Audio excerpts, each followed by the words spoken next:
Eu quero fazer uma pergunta que eu deixei para este podcast. Eu deixei para vocês dois, porque é uma dúvida minha. Para vocês, na verdade é uma dúvida e eu quero ouvir a opinião de vocês. Consciência negra. Eu lembro de uma passagem do Morgan Freeman. Lembra da passagem do Morgan Freeman? Eu não vejo mais aquilo. Eu também lembro de uma passagem do Grande Otelo, no programa, aquele que era na Cultura. Qual é? É o ensaio? Não. Não. Aquele que botava a galera no meio, sabatinava a galera. Ah, sim, Roda Viva? Roda Viva. Eu acho que não é da minha época, é? Não, não é. É que você não vinha. Consciência negra. O que é para vocês? O que representa isso? O que significa? Primeiras damas. Então, a gente ter a consciência da nossa forma estrutural em sociedade também sobre o que é ser um negro e um preto diante de uma sociedade assim tão preconceituosa.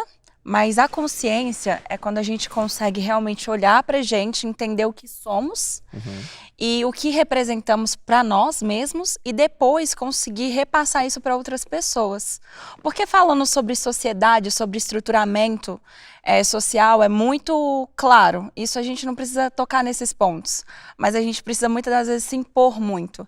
E aí que vem essa consciência. Pera, mas negro, o que é ser negro? O que eu sou? O que eu preciso conscientizar as pessoas do ser? Eu acredito que seja isso. E você quer complementar? E Ele, você? mais que ninguém, ele vai saber falar isso Eu não sei falar com nada, mulher. Pare palavras com isso. mais bonitas. Mas é porque a consciência é realmente a gente olhar pra gente, a gente criar aquilo dentro da gente, a gente conseguir transmitir isso para outras pessoas. E para isso é uma elaboração muito grande, porque foram tomadas tantas identidades da gente, sabe? Foram tomados tantos lugares que muitas das vezes a gente se perde, a gente não sabe nem o que é ser. Mas ó, antes de passar para você, eu vou refletir também aqui, ó, junto com o que a Natália falou. Me parece estranho ter um dia pra gente ter consciência. Exatamente, é o primeiro ponto. Como assim? Vamos ter consciência. Consciência do quê? Vamos ter consciência. Aliás, e outra, tem a questão da palavra. Porque, bom, eu e o Manuel, a gente é da mesma geração. E aí, negão? E aí, negão? Pega bem, né? Pega bem, a gente curte. Negrão, negão, neguinho. Mas agora a palavra preto tá mais forte, gera uma identificação com uma turma. E aí, né? Então, por exemplo, você pega algumas passagens, sei lá, do Gilberto Gil, ele fala negro. Você pega uma passagem por exemplo, do Emicida, ele fala preto. Sabe essa reflexão? Então, para mim, me parece, no mínimo, estranho a gente parar um dia para ter uma consciência. E aí você fala, consciência de uma coisa que eu já sou, né? Queria te ouvir um pouco também. Cara, eu acho que nós temos um cenário atual que ainda exige. Quando nós trabalhamos o conceito de consciência, não tem como você não fazer uma linha do tempo. Sem isso não rola. Sem isso não rola. Se o seu Joel, seu pai, tivesse vivo hoje, estaria com quantos anos? 69. 69 anos. Ou seja, fariam apenas 80 anos. Quando ele nasceu, faziam 80 anos que não se comprava mais pessoas pretas. Não se comprava mais pessoas pretas. Faz ideia do absurdo que é isso? Significa que, se o seu bisavô tivesse vivo, ele viveu o momento em que pessoas pretas eram compradas. E foi escravo. É isso. Meu pai me contou isso. Então, assim, o seu bisavô, por exemplo, a minha mãe é bisa da minha neta. A minha mãe é bisa da minha neta. Dona Ivanete é bisa da Lua. Significa que a linha do tempo é muito pequena. Muito curta. Há 130 anos, pessoas como nós três aqui seríamos comprados no mercado. Isso é muito absurdo de pensar. É delicado quando o termo mulata, que muitas das nossas se orgulharam de ser, e que provavelmente você, quando menino, olhava o samba e dizia, pô, um dia eu vou ser mulata como ela, provém da palavra mula, que tinha como principal função a reprodução, porque era uma cruza indevida de animais. Sim. É daí que vem a palavra mula. Nós estamos cercados de origens fonéticas que nos depreciam. O tempo inteiro. Então, é super importante que se crie uma agenda pública para promover uma tomada de ciência do que está rolando. A estrutura desse palco que nós estamos é italiana, não é afro. O corte do meu terno não é afro. Mas 54% da população é afro. Significa que esse teatro tinha que ser afro? Não. Significa que meu terno tinha que ser afro? Não. Mas por que ele tem que ser eurocêntrico?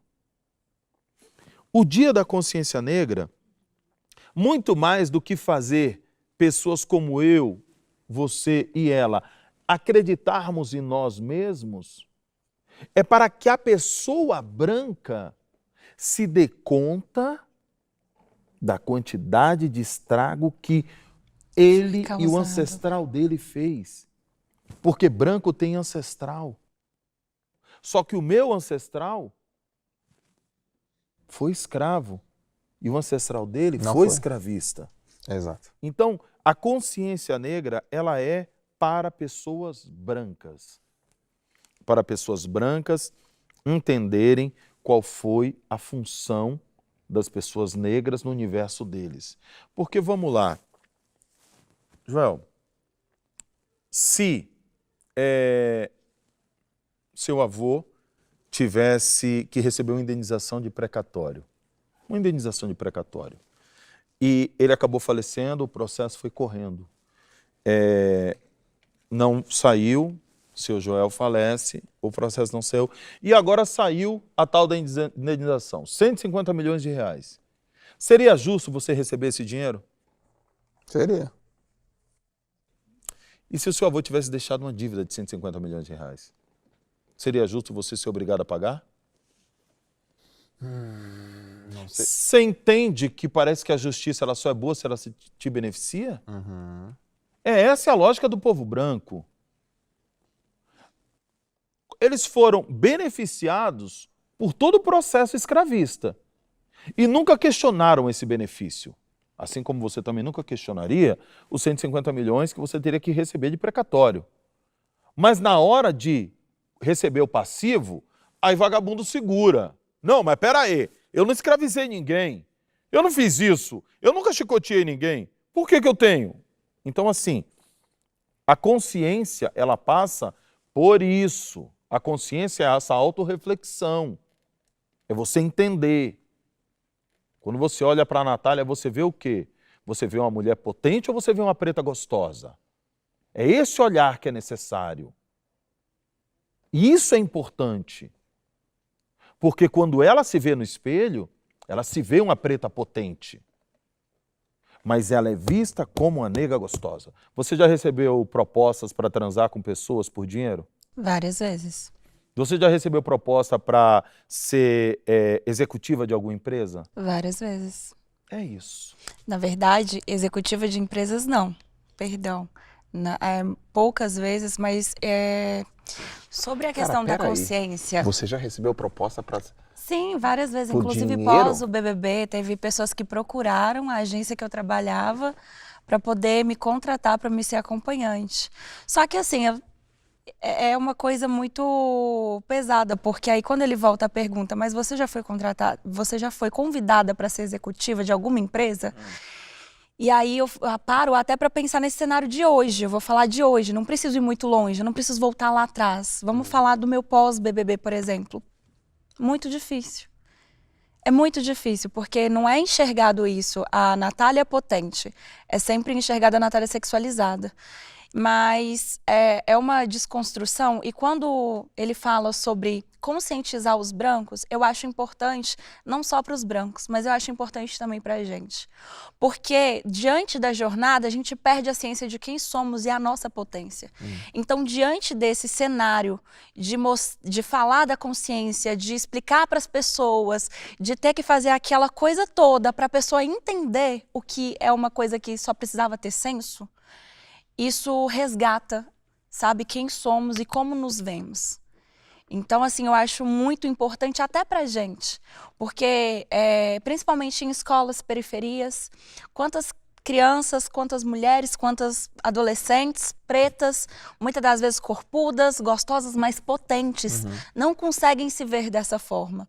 E aí vem todo aquele cenário que a gente resgata essa consciência, que a gente fala sobre toda a importância, que a gente fala sobre reconstruir uma nova imagem, e aí elas falam, opa, eu tenho uma nova oportunidade, eu posso ter um novo caminho. Sabe, eu acho muito importante, tanto para conscientizar, quanto para a gente também saber se olhar, porque aconteceu isso comigo várias vezes. A minha família, ela não tinha esse posicionamento de família potente. Eu conheço vários pretos que teve famílias incríveis, que falaram assim, não, que você é incrível e tal, mas eu não tive essa criação porque eles não foram ensinados assim. Então eu tive que buscar na rua, eu tive que aprender levando tapa na cara, levando portada. Então assim, quando via essa data, aí eu olhava e falava, pera, mas nosso povo é formado por príncipes, princesas, por reis, rainhas, calma, tem alguma coisa de errado aqui.